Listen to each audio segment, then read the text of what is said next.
Hi and welcome to another video. I thought it'd be fun today to go through and make a 3D card together. In particular, we're going to take a look at this Haunter card here. There we go. This video isn't going to be a full in-depth how to make a 3D card video. If you want to see that, I did film one of those a while ago. I'll link it up here and at the end of the video so you can check that out. Let's get started. For this 3D card, my basic plan is to use these 4 cards to create the 3D card. We're gonna have the shell layer, we're gonna have a layer that is just this tree, and then I'm gonna also cut out this tree, so we have that as well. Then we're gonna have the Haunter layer, and then the background is gonna remain to be these background trees. I'm not gonna cut those out individually since I don't have enough cards, and then below, if it focuses again, there we go. I'm gonna see what I can do about these little plants at the bottom. I'll try my best, but that's gonna be the plan for that. And then I have a bunch of spacers, which I will cut out the shells for as well. First things first, I am gonna cut out the shells to all these spacer cards.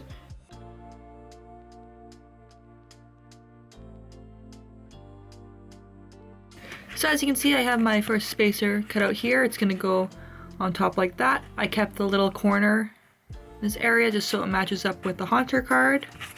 That's something you kind of have to keep in mind when doing 3D cards. I talk about it in my tutorial video, but when doing evolutions, they always have the stage 1 in the corner, and you kind of want to mimic that throughout your spacers. So your spacers also have to be stage 2 or stage 3 Pokemon. They can't just be stage 1, unless you're good at freehanding cutting, which, power to you.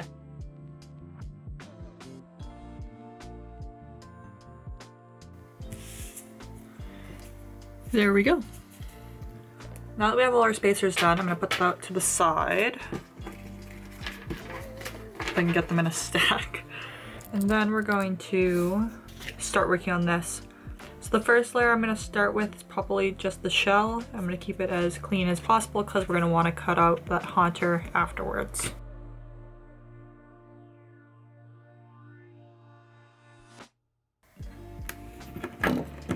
And then we'll just pop it out.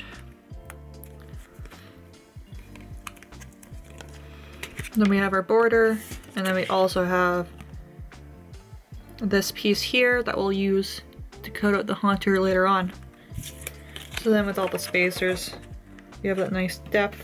And if we take the back card even, you can see we have quite a few layers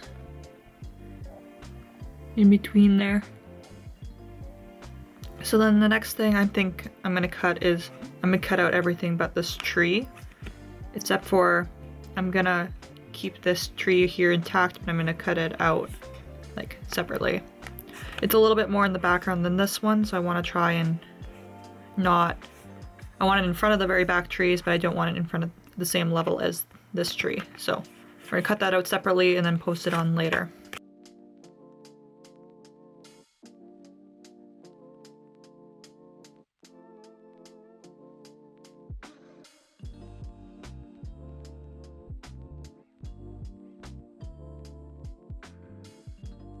Alright, so now we have this tree cut out. I also have the little tree there. And I also kept the Haunter intact, because I'm thinking I might cut out a second layer for his hand that's more in front there. So that'll be a bit more front and center in comparison to the rest of him. And then if I put it in, tree's pretty front forward, so I would probably stick him there.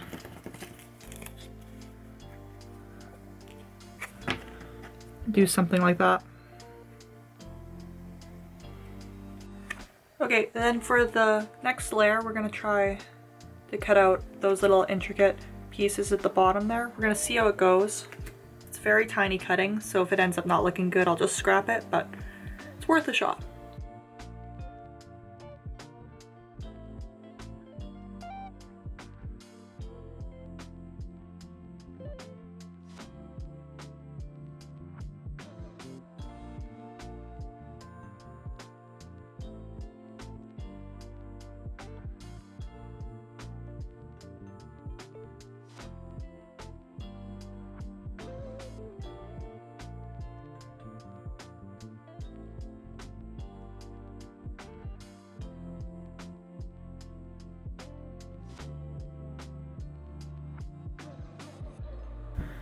So it's not perfectly cut to the branches, but I kind of like how there's a little bit of the orange to it as well. It makes it look a little bit thicker.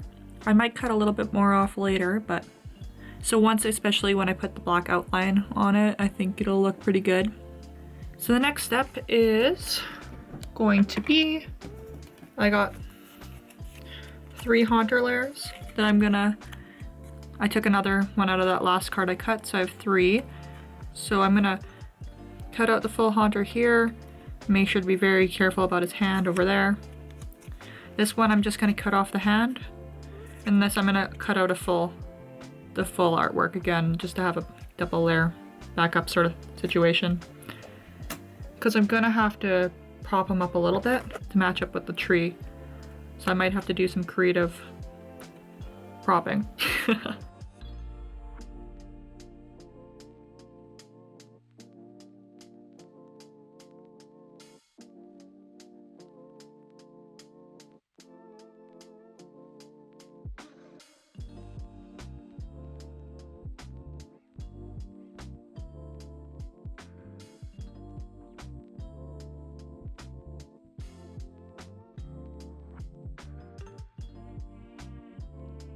So now I have all my individual pieces here. I have the full base, just the haunter, I have the hand, I have the fingers, and I have the extra tree. What I'm thinking of doing to double layer this tree is I'm gonna take this piece here, attach it to this so that it's a bit cushioned so the haunter stays behind.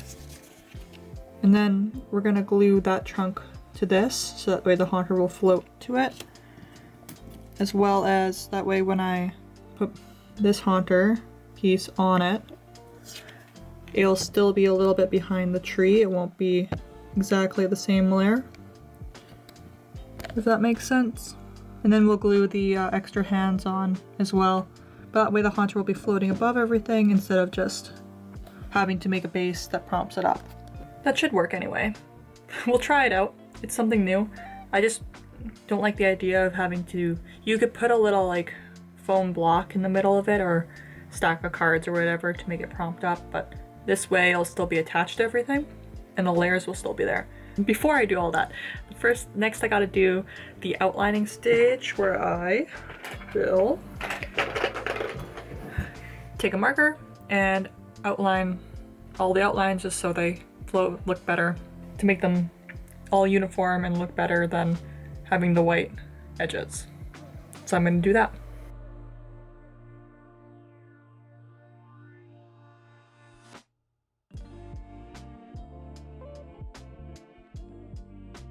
So aside from putting in the haunter, this is pretty much what it'll look like.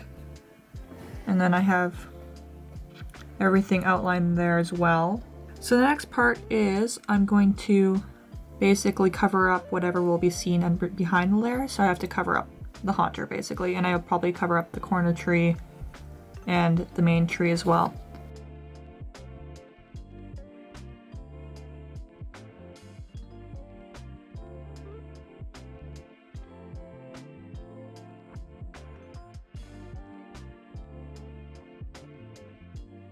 And that is the final cover project, so when the haunter goes in over top, you'll have that nice shadow in the background. So next up is going to be the fun gluing stage, where I get the joy of figuring out how to glue this together. I think what I talked about before will work. It'll just take a little bit of time for pressing it down and everything, but I'll start gluing that and we'll go from there. So I've been gluing it together, and this is kind of, it's gonna focus, hello. This is kind of what it turned out to be. So you can see that the haunter and the tree are separate, but there's also that extra layer, like the hands are in front of the haunter base, but the tree is still facing forward a little bit, which is kind of nice, and the hand looks naturally over top. Then in the mix of things, it's gonna end up looking like this. The shadow's a little higher up than what I wanted, but that's probably my fault with gluing the extra layer on, but it still looks pretty good. I'm pretty happy with it. Now I'm going to try to add on the secondary tree just onto the back, and then we can start gluing the whole thing together. Pretty much from this point on, it's going to be gluing and then waiting for it to dry, and gluing and waiting for it to dry. I'll show some progress shots of the in-between. Other than that, we'll see what it looks like when it's done. So that's the first layer glued on. And then I also added that little tree. So that way that tree isn't just in the background, but it's still not as far up as the front stuff. Now we just gotta glue on all of this.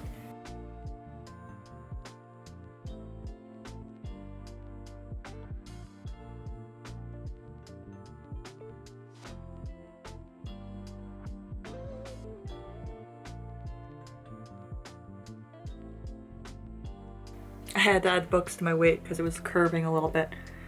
Apparently a Pokemon card tin isn't going to work for this card, so we have 2 novels of orange and then the Pokemon tin on top. Whatever works.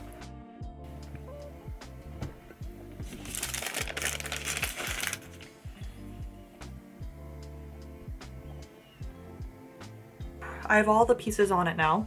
It's not completely dry, but I feel like I'm just gonna show it to you since usually I let it sit underneath the weight overnight just to make sure it's all sealed together, because sometimes if you don't do that, they'll start to separate after a few hours, which kind of sucks. This is what it ended up looking like. Hello, focus. I really like how this, like how Haunter turned out around the tree. I really like that area. And actually the grass ended up looking pretty good too. I wasn't super confident with that area, but I like how it turned out. It looks good. I like it. Anyway, pretty much what's left to do on this is let it sit to dry, and then also I might go in with a marker again just along the edges just to make sure that the cuts that I did that aren't straight, because I don't use a ruler because I don't know. Don't follow my example, use a ruler. Some of the outline parts are kind of they're kind of peeking out, so you can see a little bit of white areas along the edge, so sometimes I take a marker and just cover that up. So I'll do that quick and then we'll have the final product.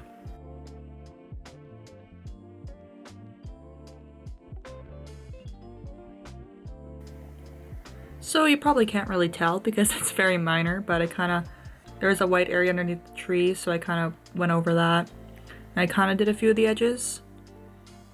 So that is pretty much the final card. I think when it fully is settled, I will go back into it, but I don't want to play with it too much in case if the glue starts separating, so I want to get it back under the weight as soon as possible. That is a 3D version of this Haunter card. So I hope you enjoyed watching this process.